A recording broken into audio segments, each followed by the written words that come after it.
long-lasting paintings start with a great foundation, so we don't want to have an underbound paint film. Yes, and too much water will lead to that. Yeah. It'll result in a loss of adhesion to the painting surface. Yeah, this one's already dried, but we have sort of an illustration of this. You can see here, this paint, this is ultramarine, heavy body ultramarine blue. Mm-hmm.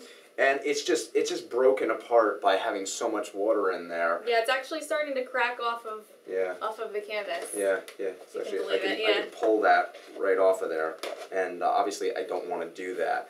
And over here we've got gloss, medium, and varnish, which is what you have, Christina. Why don't you give them here, let me. Yeah, we have. We have a phthalo blue. Yeah, because I couldn't find the ultramarine blue, so we got phthalo blue. And here, I'll just mix it with a little water. I mean, usually when you're painting, you can dip in and out of your water. You might not notice how much you're actually picking up.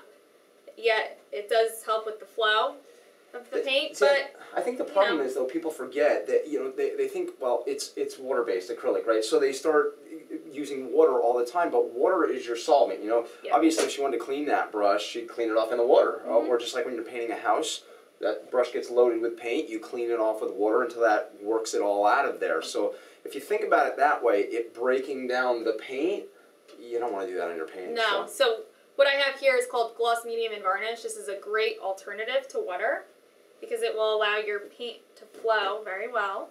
Also add flexibility to it. Definitely. Yeah, in this case, what you're actually doing here is you're adding an acrylic medium, what we call a medium. You're adding that to the paint, and that's the acrylic resin that's in the paint. So it's helping it adhere more, it's helping it be more flexible. It's also glossy. It's called gloss, medium, and varnish. It's a glossy surface. It's got more guts to it. Now, if you don't want to go that route, I've got what we call airbrush medium. Now, airbrush medium could be used if you're doing actual airbrushing, or it could be used if you want watercolor-like effects. So let's say you want it to be that watery. Airbrush medium would be the way to go. I'm going to put some in. Right now, big difference here. Actually, Christina, let's do that again. Right, that's that, and I'll dump this on here. You can see how that just flows and probably drips and bounces all over you. So I'm going to put some of that in here, and I'll put out, use some watercolor paper here, move that out of the way.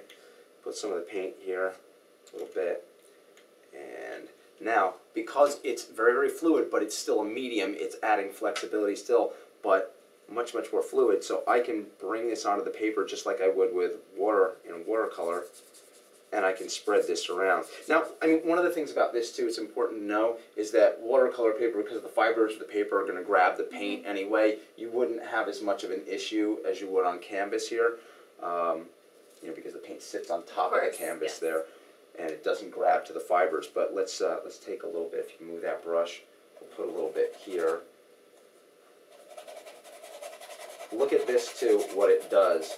I can get it to be just as thin as this, and it might be a little tough to see on video, but you can see here how it's got these little pock marks almost. It's not sinking in and really adhering to the canvas that well. So great choices. If you want to have that long-lasting painting, you want adhesion, flexibility, but you want your paint to flow, you've got gloss, medium, and varnish.